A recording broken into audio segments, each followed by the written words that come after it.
for me to be here at the School of Authentic Journalism. For the larger part of my life, some 70 years, I have been trying to practice and understand how you bring about social change, economic justice, social justice, political justice, without violence and war and hatred. Amazing grace, how sweet the sound. Plantation capitalism was the national economic order for 250 years in the United States. It was the 1955 bus boycott of Montgomery, Alabama, that intensified the whole civil rights justice movement in the United States.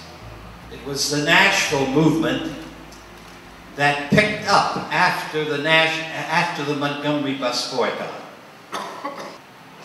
So Nashville was the first time that I had the opportunity to put in detail effort with a Gandhian methodology of how you produce a struggle.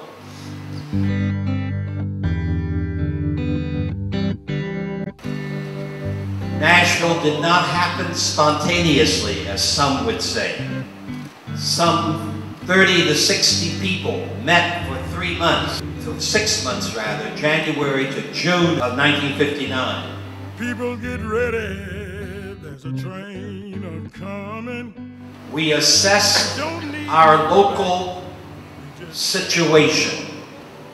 That is a cardinal principle of nonviolent struggle as enunciated by Gandhi.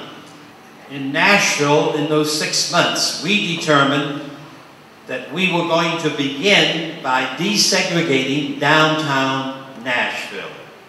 Downtown, at that time in the United States, was the primary shopping area for most families. A black mother needs shoes for her small children.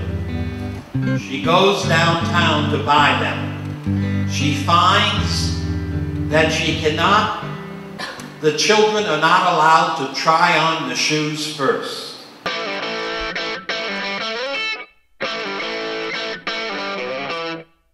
So when this 30 to 60 people every Saturday morning finally decided we must act against the segregation and racism in downtown Nashville.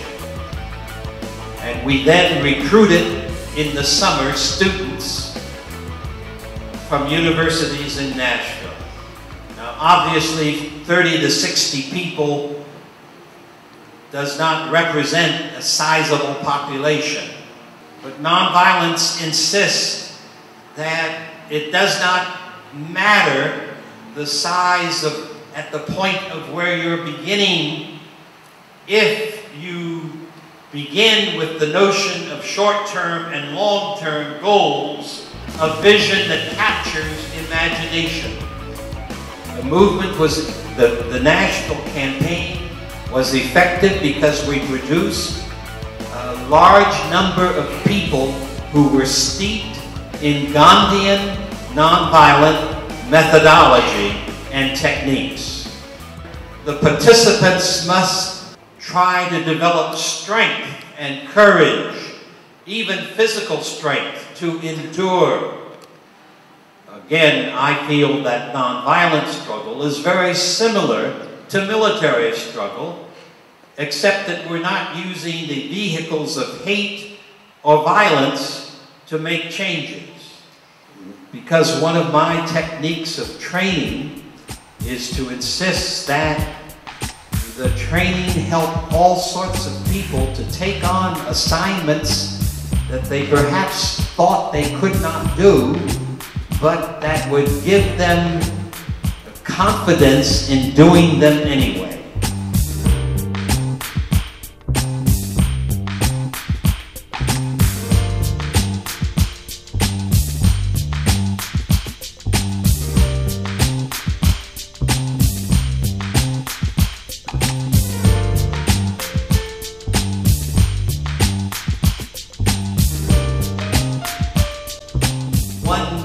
Observer of has said that Nashville thereby reinvented the movement. The nation awakened to the issues of racism and its injustice and its violence.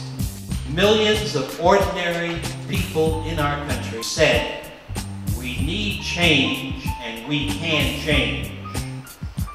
My own country tries to pretend we are a democracy primarily through voting, but in fact, the quality of life in the 20th century in the United States for all Americans was lifted because of the many movements where literally millions of people were in the streets or in factories demanding economic, social, cultural change.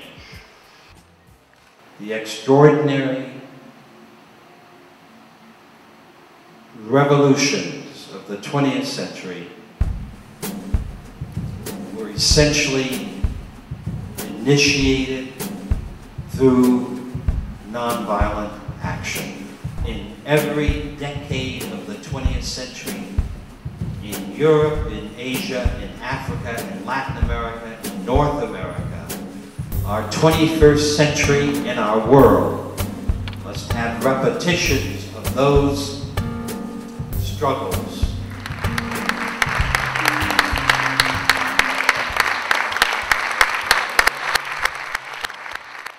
Lo que nos trae Jim Lawson es una experiencia más que hay que aprender, que hay que aprovechar. My general sense was that it had been much more spontaneous.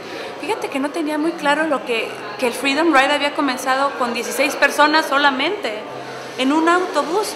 Yo pensé que era, vaya, nunca me imaginé que 10 personas iban a devolverse en los millones que llegan al mall a escuchar a Luther King tantos meses después. Lo que aprendí esta noche es que las diversas estrategias y dinámicas que, digamos, que Jim hizo en los 50s en Tennessee, podemos encontrar